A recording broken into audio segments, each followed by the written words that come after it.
Spacechem. A short introduction. Let's see.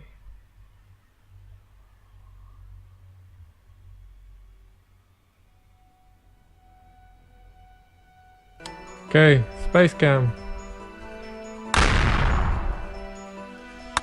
I'm just gonna go jump to the second planet, Nimir 4.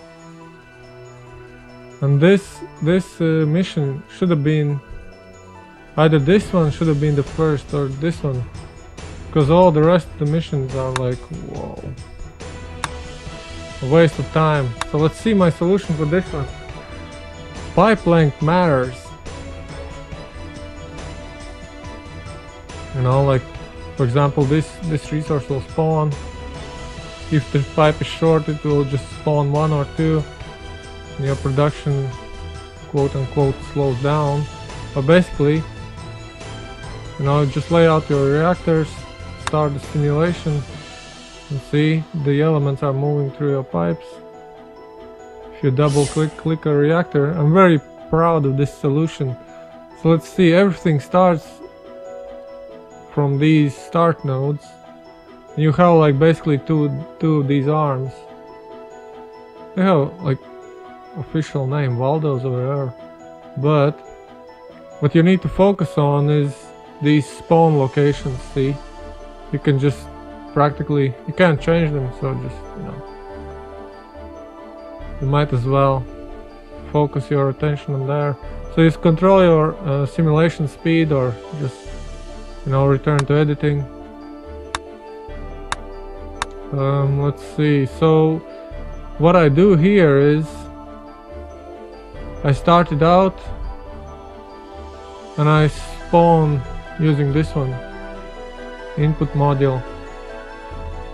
So basically, if the pipe is ready, you know, if something is here waiting, you spawn it into the level with this command.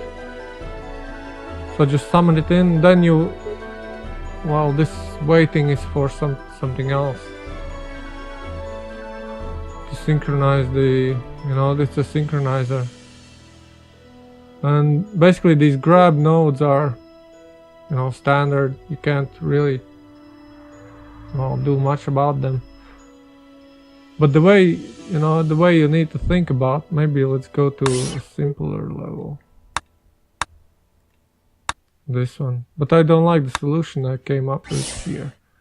Basically, you have like spawn and grab, like those are your standard nodes, because if you only grab it, nothing happens. But this one, the arm, the Waldo or whatever, the arm waits, you know, like we saw in actually in this example.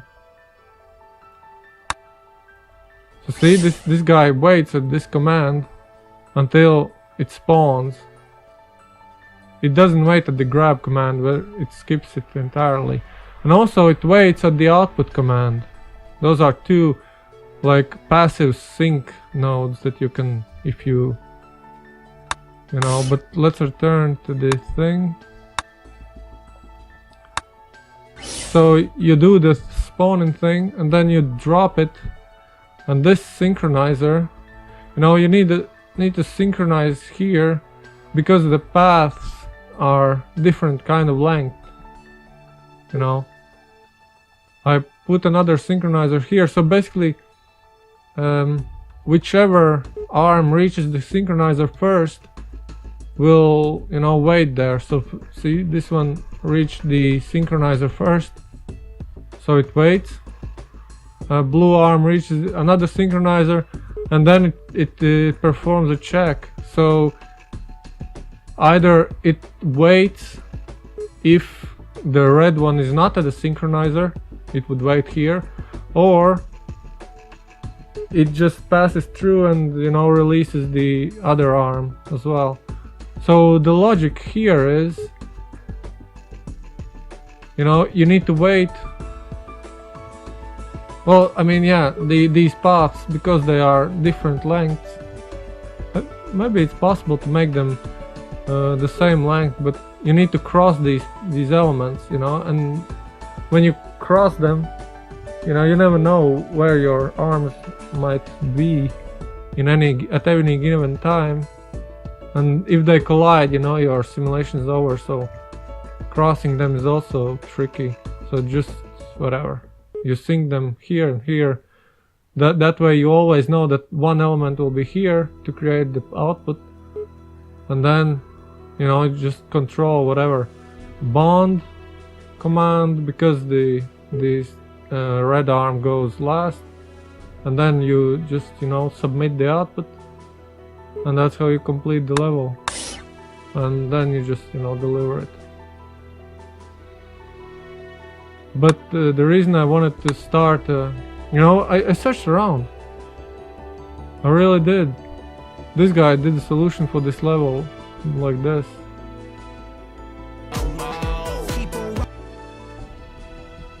See? Crazy solution. I copied this loop from him, but otherwise you know, there's no real need for it, I think, for this complicated stuff. And he also, yeah, he dropped the output a little bit, or whatever. Yeah, I watched, like, tried to find some kind of tutorial or whatever, like an easy explanation, but since I couldn't come up with something very straightforward, very to the point, no, I just made my own solution. And this one, I don't really like how this game functions like this way, like with this, because each square can only have one command. So because we need to bond it twice, you know, like see, let me pause it. You need to create this bond twice, so you need to execute the bonding command twice. And because you cannot change the location of the drop, and you could have just made, like, you know, taken a shorter path, that's what I mean, or just use less symbols, but no, you need to, you know, crawl like a snake. So that's the one thing, you know, because you need to go through two bonding commands.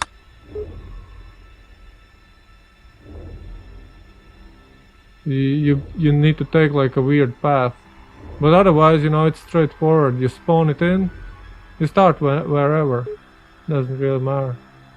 You can even spawn outside and, you know, like let it loose, and it will, like I'll show you. You can start here. You can change the direction, of course, by right clicking, and it's all the same. You know, ignore you're not using the blue arm. So basically, yeah, you wait until something spawns, you grab it, you spawn in the second one, you drop it on the bonder. You know, this bonder you can also switch it around, you know, like change the location freely. Very useful. But it's very weird that all these commands, you know, need a space basically to work. But otherwise it's straightforward. You bond it twice, and you pick it up, you drop it, you submit it, and you return to the cycle. So yeah, I mean,